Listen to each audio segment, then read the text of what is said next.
Dá até desânimo de ver a tabela do campeonato de futebol estadual. Aqui, meu time não faz ponto. Tá lá atrás na tabela. Aliás, você sabe como funciona essa tabela? Num campeonato, a partir de tabela de classificação, acaba se classificando os 2 melhores de cada chave. Então, são aqueles que mais pontos somam durante a competição. Uma vitória vale 3 pontos. Um empate, 1 ponto. Derrota, ponto nenhum. Então, pontos, número de jogos, depois o número de vitórias, e aí esse é normalmente o primeiro critério de desempate. Depois o empate e derrota, para você aferir a somatória dos pontos, e aí gol pró, que também é outro critério de desempate, quando há empate no número de pontos, no número de vitórias, aí você vê quem mais fez gols e menos gols sofreu para apurar o saldo. As tabelas de campeonato de futebol são tabelas que representam bem uma matriz. Se olharmos os times de futebol, cada equipe estarão alocados nas linhas. E os pontos, números de jogos, saldo de gols, empates, são as colunas. Essa disposição representa perfeitamente uma matriz. E o que é uma matriz? Uma matriz é um quadro retangular que a gente coloca dados, que podem ser palavras, mas só nos interessam as matrizes numéricas. É como uma planilha de computador que os contadores, as pessoas que mexem com a administração utilizam. Não tem jeito mesmo. Meu time está numa situação muito difícil nesse campeonato. Afinal, a matemática não mente. Mas como será que funciona uma matriz? Um exemplo que a gente pode dar em relação às matrizes é um armário. Imaginemos um armário com 3 prateleiras representando as linhas e 2 divisórias representando as colunas. Nesse caso, eu posso ter um lençol, por exemplo, na primeira linha e na primeira coluna. Posso ter também uma toalha na segunda linha e na segunda coluna. Ou mesmo um cobertor na terceira linha e primeira coluna. Essa é uma forma de representar os elementos dentro de uma matriz. Na matemática, as matrizes são representadas entre parênteses ou colchetes. E cada valor, chamado de elemento da matriz, está disposto em linhas e colunas. Uma matriz A é representada pelas suas coordenadas A e J. A e J é o elemento dentro da matriz. I minúsculo representa a linha em que está esse elemento. E o J minúsculo representa em que coluna estará esse elemento. Por exemplo, vamos considerar essa matriz A do tipo 2 por 3, ou seja, 2 linhas e 3 colunas.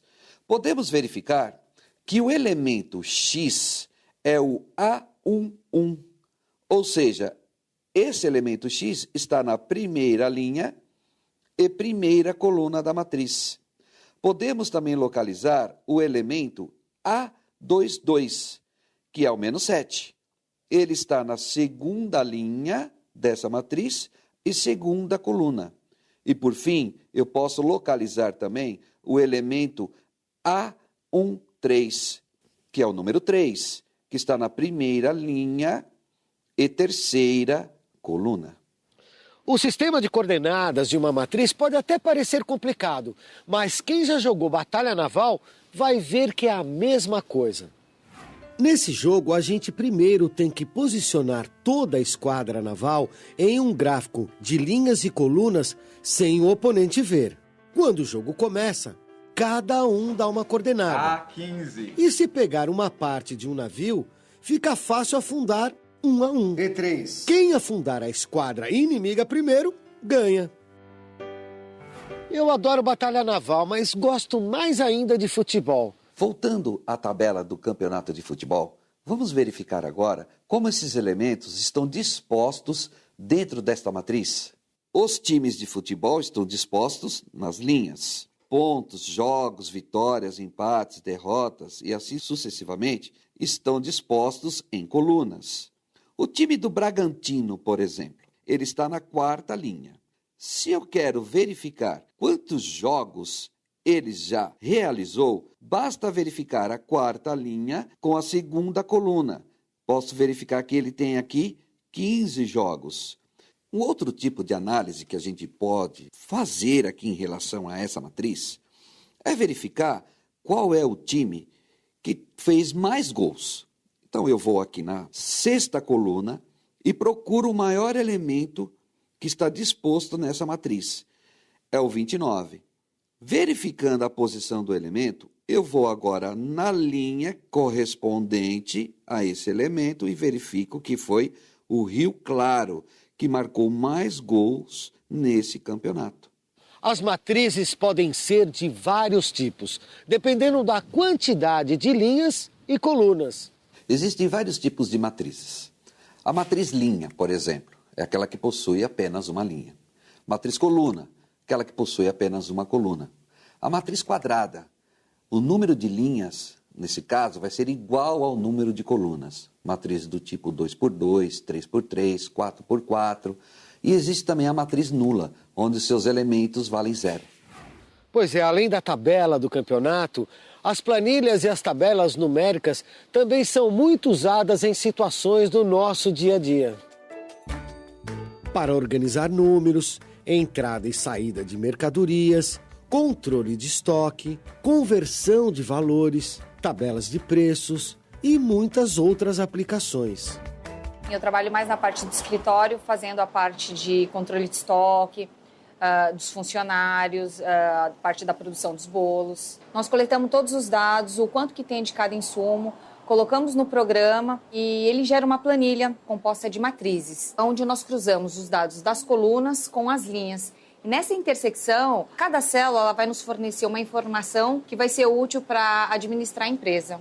As planilhas eletrônicas são matrizes que vieram para auxiliar nas empresas, como, por exemplo, controle de estoque, controle de produção, controle salarial de funcionários. Colocar números em uma tabela é uma coisa muito comum, mas com as matrizes podemos fazer muito mais. Podemos, por exemplo, trabalhar com duas matrizes.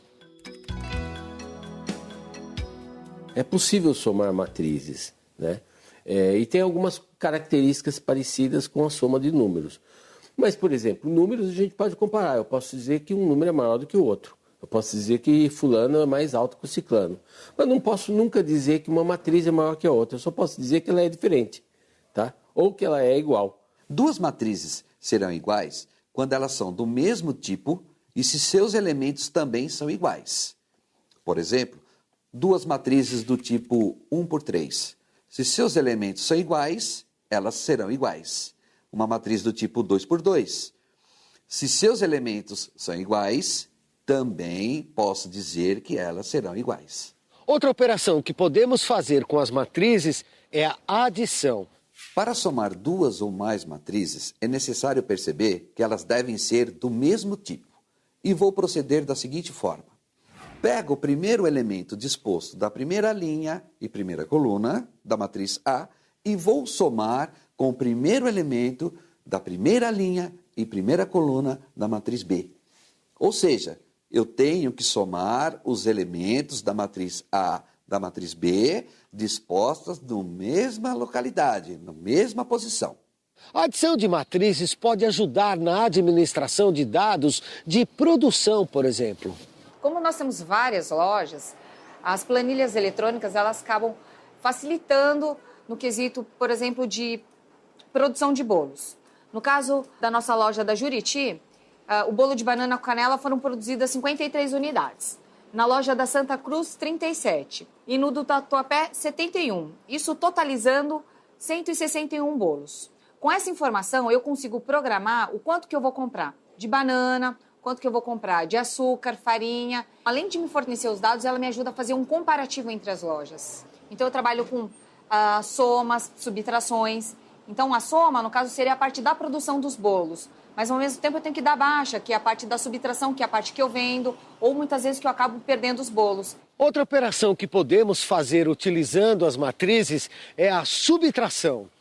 Para subtrair duas ou mais matrizes, vamos proceder da mesma forma que nós somamos as matrizes. Ou seja, Duas ou mais matrizes só podem ser subtraídas quando elas são do mesmo tipo. O elemento da matriz A, por exemplo, A11, eu vou subtrair com o elemento B11 da matriz B. Assim, podemos perceber que eu só posso subtrair elementos que estão na mesma disposição, linha e coluna de cada matriz. Nós podemos multiplicar duas ou mais matrizes. E essa operação é muito útil na contagem dos pontos dos times que disputam um campeonato de futebol. Para multiplicar duas matrizes, a situação é mais complexa. Elas não precisam necessariamente ser do mesmo tipo, mas o número de colunas da matriz A precisa ser igual ao número de linhas da matriz B. Para saber quantos pontos cada equipe somou na tabela do campeonato de futebol, a gente usa a multiplicação de matrizes. Vamos imaginar que os dados referentes a vitórias, empates e derrotas de 3 equipes formam a matriz A. E os pontos dados para os mesmos critérios formam a matriz B. Daí a gente pega cada elemento da primeira linha da matriz A e multiplica com cada elemento da matriz B, somando cada produto obtido. Depois, é só repetir a mesma operação nas outras linhas da matriz A. O resultado é a matriz C, que representa o saldo de pontos de cada equipe. Bom, agora que todo mundo já sabe até operar matrizes, eu posso ir para casa sossegado. E ninguém mais vai poder reclamar da tabela do campeonato de futebol. A culpa não é da matemática, é daqueles pernas de pau lá do meu time, é ou não é? É isso aí, pessoal. Valeu!